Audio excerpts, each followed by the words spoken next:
धमकियां दे रहे हैं हम कि अगर मोदी किसानों पर गोलियां चलेंगे तो मोहन भागवत को उड़ाएंगे, हम आरएसएस के हेड कार्ड को उड़ा देंगे। तो ये तय है, इसलिए मोदी गोली नहीं चला सकता किसानों पर। अब मोदी को कदम पीछे लेना होगा और उसका जो स्वभाव रहा हिटलरशाही का वो पीछे नहीं लेगा, आत्महत्या ही करना पड़ेगा। और मुबारक हो भक्तों, जाफरानी गुंडो, तुम्हारी वजह से पूरे भारत में जो एक तरह की अराजकता फैली है उसका रिजल्ट आना शुरू हो गया है। तो तीनों कानून को रद्द करने का मांगे। अब बताइए कि इसको रद्द पे के बगैर किसान पीछे नहीं हटेगा, और मोदी अंबानी अमानी का दलाल है और वो पीछे नहीं लेगा। ये सिचुएशन है। मेरे को याद आता है जर्मनी सेकेंड वर्ल्ड वॉर और ऐसा ही साम्राज्य बढ़ाने गया था, तो हिटलर को जब लाल सेना घुस गई तो आत्महत्या करना पड़ा। अब किसान घुस गए दिल्ली में। मैं आपको बताता, इस देश के मोदी के सामने एक ही रास्ता है, ये तो कानून पीछे ले, नहीं तो उसको आत्महत्या करना पड़ेगा। ये हमारी स्पष्ट राय। अब आपको मैं बताता, क्या वो गोली चलाएगा अगर किसानों पर तो जवान विद्रोह कर लेंगे।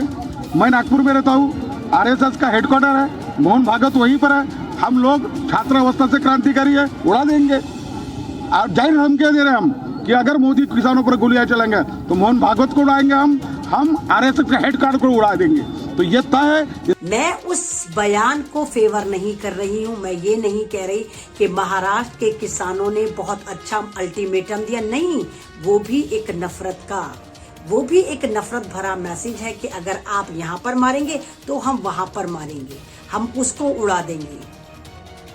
मुझे तो ऐसा लगता है कि इस वक्त हर तरफ भगत सिंह वाली सोच आना शुरू हो गई। हरेक कोई क्रांतिकारी बन गया, हरेक कोई भारत को बचाने निकल पड़ा। यानी कि वजह साफ है कि सब ये वाली बात मानने लगे हैं कि इस वक्त भारत गुलामी के मुंह में जा चुका है। और जिम्मेदार कौन है? ये आरएसएस, ये भारत की भगवा आतंकवादी तंजीम जो पूरे भारत में सिर्फ नफरतें बांटती है, नफरतें फैलाती है, गाय गोबर मंदिर मस्जिद तीर त्रिशूल तलवार की बात करती है, मोहब्बत की बात नहीं करती। कौन है ये लोग जो सरहदों पर बैठे हैं? कौन है ये लोग दिल्ली के बॉर्डरों पर बैठे हैं? जनाब, ये अन्नदाता हैं, ये भारत के अन्नदाता हैं, ये भारत की रोटी है जो इस वक्त सड़कों पर बैठी है। क्या चाहती है ये? क्या चाहती है ये मेरे भारत की जनता? क्या चाहते हैं मेरे भारत के किसान? ये चाहते हैं कि हम भारत में इज्जत के साथ 2 वक्त की रोटी और अपने बच्चों को, अपनी फैमिली को पाल लें। तो क्या ये इनका गुनाह है? क्या किसान का ये गुनाह है कि वो सड़कों पर जमीन बचाने के लिए बैठा है? क्या किसानों का ये गुनाह है कि वो ये कह रहा है कि एमएसपी को मजबूत करा जाए? क्या किसानों का ये गुनाह है कि वो कह रहा है कि मंडी सिस्टम को खत्म नहीं करा जाए? क्या गुनाह है इन किसानों का? उम्रें देखी हैं आपने, मैंने देखी हैं। 45 दिन से लगातार मैं इन किसानों के बीच में बनी हुई हूं, क्योंकि पीछे से मैं भी किसान की बेटी हूं। जनाब, भारत कृषि प्रधान देश है जहां पर 78% लोग भारतीय किसान होते हैं और किसानी करते हैं। नहीं नजर आ रहा तो इस सरकार को नजर नहीं आ रहा। इन्हें पिज्जे, लंगर, चाय, मूंगफलियां, ड्राई फ्रूट्स नजर आ रहे हैं, लेकिन इनको 70 साल के, 80 साल के, 95 साल के वो बुढ़े बुजुर्ग किसान नजर नहीं आ रहे जो अपनी उम्र के आखिरी पड़ाव में हैं और भारत की मिट्टी से, भारत की जमीन से, भारत की किसानी से इतनी मोहब्बत करते हैं कि दिल्ली की ठिठुरती हुई सर्दी, कड़ाके की सर्दी में मरने के लिए, वो जमीन बचाने के लिए दिल्ली के बॉर्डर पर बैठे हैं। क्या गलती है? क्या वो भारतवासी नहीं है? क्या दिल्ली पर मेरे भारत के किसानों का हक नहीं है? क्या मेरा किसान दिल्ली नहीं आ सकता? क्यों नहीं आ सकता? जो किसान पूरे भारत का पेट भर सकता है तो वो दिल्ली सेंटर क्यों नहीं आ सकता? वो भारत की राजधानी में क्यों नहीं आ सकता? क्या गुनाह है कि उनको दिल्ली के बॉर्डर पर रोक दिया गया?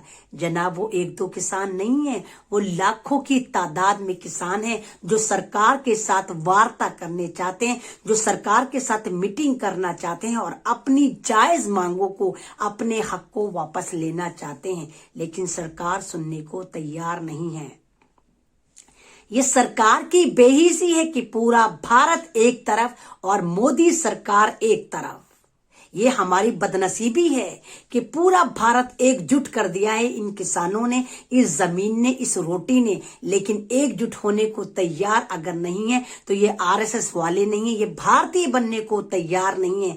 उसी वजह से आप देखिए कि महाराष्ट्र में कोई मेरी सरकार नहीं है, वहां भी शिवसेना की सरकार है और शिवसेना हमेशा बीजेपी का दायां हाथ रही है, इनकी लंगोटियां यार रही है। इस बार शिवसेना ने क्योंकि बीजेपी के साथ सरकार नहीं बनाई, इसलिए बीजेपी शिवसेना के साथ तालिबान वाला मामला करती है और शिवसेना को किसी भी तरह ये दिखाना चाहती है कि नहीं, महाराष्ट्र में शिवसेना की हुकूमत नहीं है, वहां पर मुसलमानों की हुकूमत है। तो महाराष्ट्र के किसानों ने कितनी खुली चुनौती, कितनी खुली धमकी दी है कि अगर दिल्ली में बैठे हुए किसानों पर लाठीचार्ज या गोली या कुछ भी होता है तो हम वहां से नागपुर जाएंगे और आरएसएस का जो नफरतों का एक भंडारा है, नफरतों की फैक्ट्री है, नफरतों का जो हेडक्वार्टर है, जहां से ये जिहादी नारंगी आतंकवादी बनाकर निकालते हैं, हम उसको उड़ा देंगे। आप शायद नहीं जानते या शायद जानते भी होंगे, जो जिंदा कौम है, जो जिंदा भारतीय है, वो शायद अब तक ये बात जान गया होगा कि मेरे किसानों के साथ कितनी बर्बरता करी जा रही है, गोला बारूद छोड़ा जा रहा है, डायरेक्ट लाठियां भांची जा रही हैं।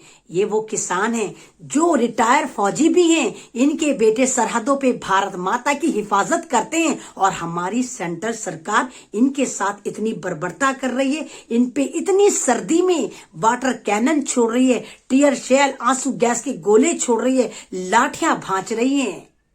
उम्रें देखी है आपने उनकी जाकर?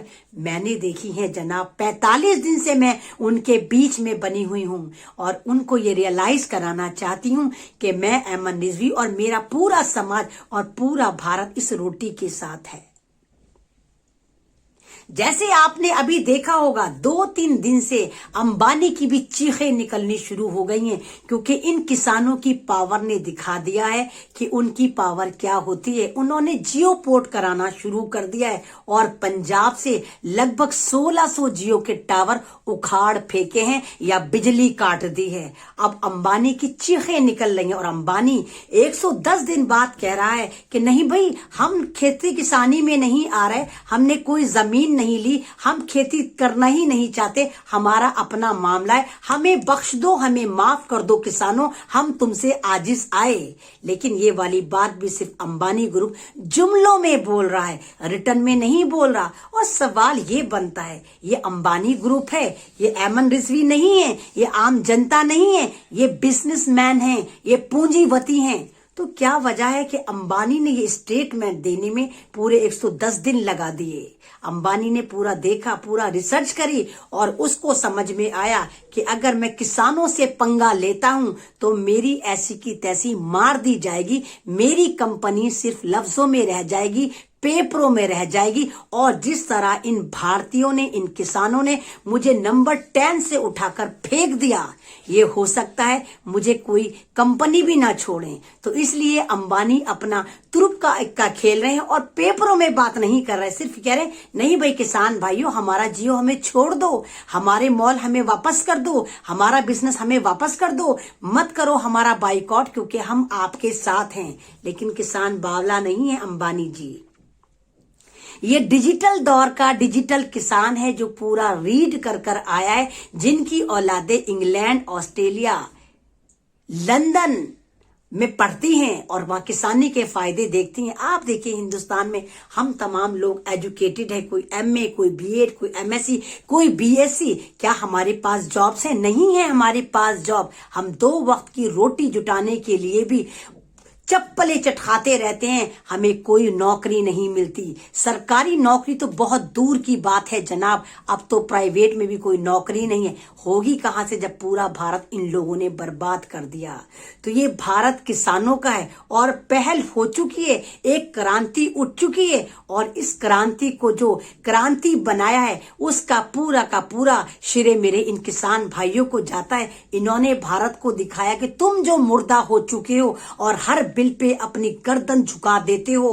हम किसान हैं, हम अपनी जमीन, अपना गल्ला इन सरकारों को, इन पूंजीपतियों को नहीं देंगे। तो मैं आप तमाम लोगों से यही कहती हूँ, हाथ जोड़कर कहती हूँ कि ये भारत की रोटी है, ये भारत के किसान हैं, इनकी सपोर्ट में आगे आइए, लेकिन गांधी बनकर आइए। हमें कोई खून खराबा नहीं चाहिए, हमें बिल्कुल उसी तरह प्रोटेस्ट करना है जिस तरह मेरे किसान आराम से चुपचाप बैठे हुए कर रहे और 6 महीने का राशन लेकर आए। इन्हें सरकार से कुछ नहीं चाहिए, क्योंकि उल्टा ये तो सरकार को खिलाते हैं, सरकार का खाते नहीं है। तो तमाम लोग इनकी सपोर्ट में आइए। कोई भी अच्छी वीडियो, कोई भी अच्छा मैसेज किसानों से रिलेटेड आपको मिलता है तो प्लीज उसको फॉरवर्ड करना आपकी जिम्मेदारी है।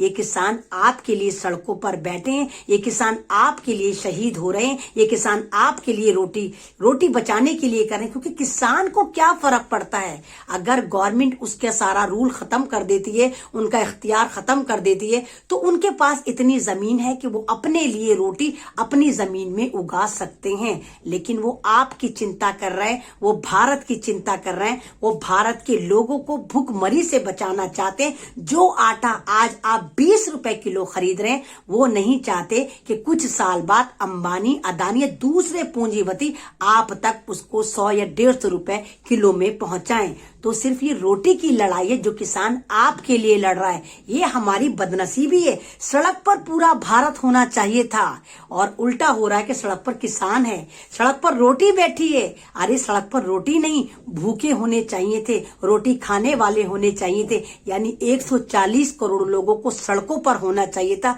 और हमारी बदनसीबी है कि सड़कों पर हमारा अन्नदाता बैठा है।